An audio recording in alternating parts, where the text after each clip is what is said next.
Hi all, അസ്സലാമു അലൈക്കും. Welcome back to Silna's kitchen. ഇന്നത്തെ റെസിപ്പി നല്ല അടിപൊളി ഒരു ബീഫ് പുലാവിൻ്റെ റെസിപ്പിയാണ്. റെസിപ്പിയിലോട്ട് കിടക്കുന്നതിന് മുമ്പായി എൻ്റെ ചാനൽ ആദ്യമായിട്ട് കാണുന്നവരാണെങ്കിൽ പ്ലീസ് ഒന്ന് സബ്സ്ക്രൈബ് ചെയ്തേക്കണേ. റെസിപ്പിയിലോട്ട് കിടക്കാം. ഈ ഒരു പുലാവ് റെസിപ്പി തയ്യാറാക്കാനായിട്ട് ഞാനിവിടെ ബസുമതി റൈസാണ് എടുത്തിട്ടുള്ളത്. വലിയ റൈസാണ് പുലാവ് റെസിപ്പിക്ക് വേണ്ടത്. എന്നാലേ ആ ഒരു റെസിപ്പിക്ക് അതിൻ്റെ ഒരു ടേസ്റ്റ് കിട്ടുള്ളൂ. ഇതിനെ കഴുകി വൃത്തിയാക്കി വെള്ളമൊക്കെ ഊറ്റി മാറ്റി വെക്കുന്നുണ്ട്. ഇനി ഞാനിവിടെ കുറച്ച് ബീഫ് എടുത്തിട്ടുണ്ട്. മീഡിയം സൈസിൽ കട്ട് ചെയ്ത് വെച്ചിട്ടുള്ള ബീഫാണ്. ഈ ബീഫും കഴുകി വൃത്തിയാക്കി വെച്ചിട്ടുള്ളതാണ്. ഇനി ആദ്യം ബീഫ് ഒന്ന് വേവിച്ചെടുക്കണം. അതിനു വേണ്ടി ഞാനൊരു കുക്കർ എടുത്തിട്ടുണ്ട്. അതിലേക്ക് ഈ ബീഫ് ഒന്ന് ഇട്ട് കൊടുക്കുന്നുണ്ട്.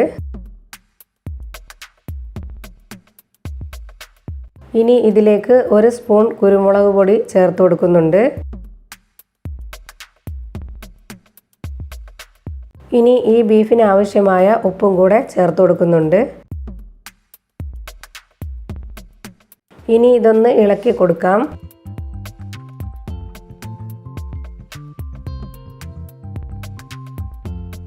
ഇനി ഇതൊന്ന് അടച്ചു വെച്ച് വേവിച്ചെടുക്കുന്നുണ്ട്.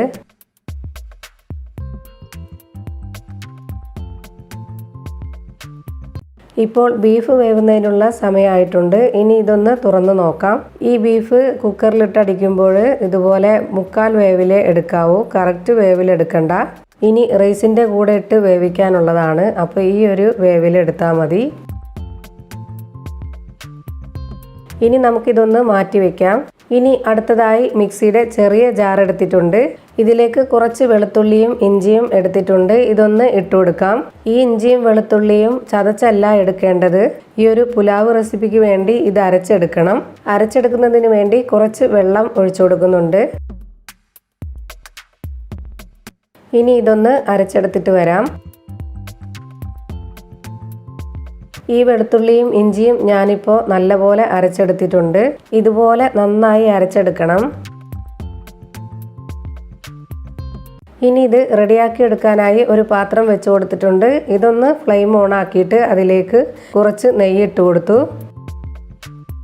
ഇനി ഇതിലേക്ക് കുറച്ച് എണ്ണയോ ഓയിലോ കൂടി ഒഴിച്ചു കൊടുക്കാം.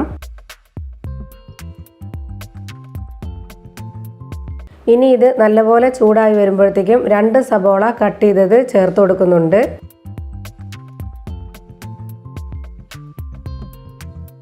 ഇനി ഈ ഉള്ളി നല്ലപോലെ മൊരിച്ചെടുക്കണം.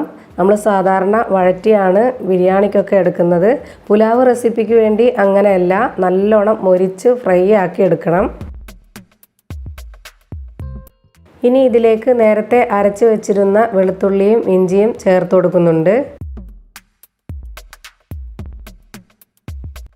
ഇതും കൂടെ ചേർത്തുകൊണ്ട് വേണം നന്നായി ഇളക്കി കൊടുത്തുകൊണ്ട് ഫ്രൈ ആക്കി എടുക്കാനായിട്ട്. ഉള്ളി മാത്രം ഇട്ട് ഫ്രൈ ആക്കുമ്പോൾ ആ ഒരു ടേസ്റ്റ് കിട്ടില്ല. ഇതുപോലെ വെളുത്തുള്ളിയും ഇഞ്ചിയും അരച്ച പേസ്റ്റും കൂടെ ചേർത്ത് വേണം ഉള്ളി ഫ്രൈ ആക്കി എടുക്കാൻ.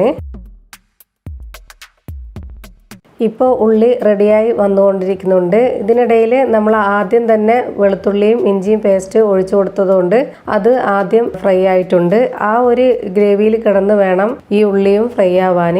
അതിനു വേണ്ടിയാണ് ആദ്യം തന്നെ ഒഴിച്ചു കൊടുത്തത്. ഇപ്പോൾ നമ്മുടെ ഈ ഒരു ഉള്ളി നല്ല ഫ്രൈ ആയി വന്നിട്ടുണ്ട്. ഈ ഒരു പരുവാണ് ഇതിനാവശ്യമായിട്ടുള്ളത്.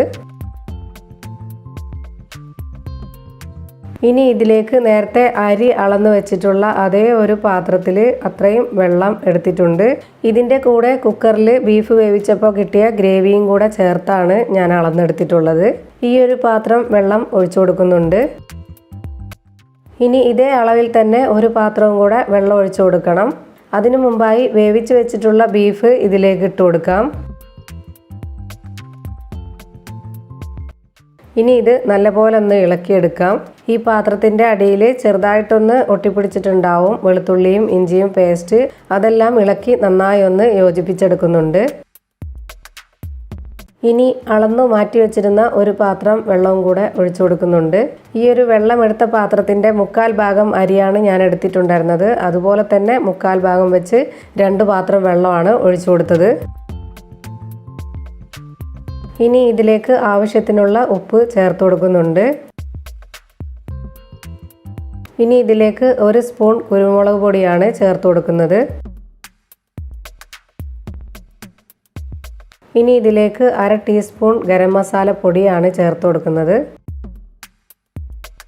ഇനി ഇതിലേക്ക് കുറച്ച് കുരുമുളക് ചേർത്ത് കൊടുക്കുന്നുണ്ട്. ഇനി ഇതിലേക്ക് 2 ഏലക്ക ചേർത്ത് കൊടുക്കുന്നുണ്ട്. ഇനി ഇതിലേക്ക് 1 സ്പൂൺ നല്ല ജീരകം ചേർത്ത് കൊടുക്കാം. ഇനി ഇതിലേക്ക് 1 സ്പൂൺ പെരുംജീരകവും കൂടെ ചേർത്ത് കൊടുക്കുന്നുണ്ട്. ഇനി ഇതിലേക്ക് കുറച്ച് ക്രഷ് ചെയ്ത വറ്റൽമുളക് ചേർത്ത് കൊടുക്കുന്നുണ്ട്. ഇനി 2 തക്കാളി കട്ട് ചെയ്തതും കൂടി ചേർത്ത് കൊടുക്കാം. ഇനി 4-5 പച്ചമുളകും കൂടി ചേർത്ത് കൊടുക്കുവാണ്. കുറച്ച് കറിവേപ്പില കൂടി ചേർത്ത് കൊടുക്കാം. ഇനി 1 നാരങ്ങയുടെ പകുതി പിഴിഞ്ഞു കൊടുക്കുന്നുണ്ട്.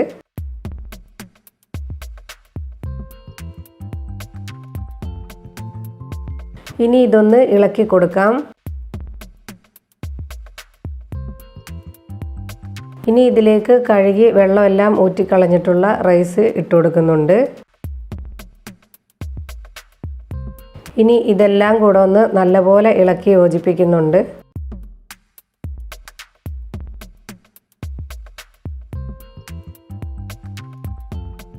ഇനി ഇതൊന്ന് അടച്ചു വെച്ച് വേവിച്ചെടുക്കുന്നുണ്ട്. ഇത് വെന്തുകൊണ്ടിരിക്കുന്നതിനിടയിൽ കുറച്ച് സമയം കഴിഞ്ഞാൽ ഒന്ന് ഇളക്കി കൊടുക്കാം.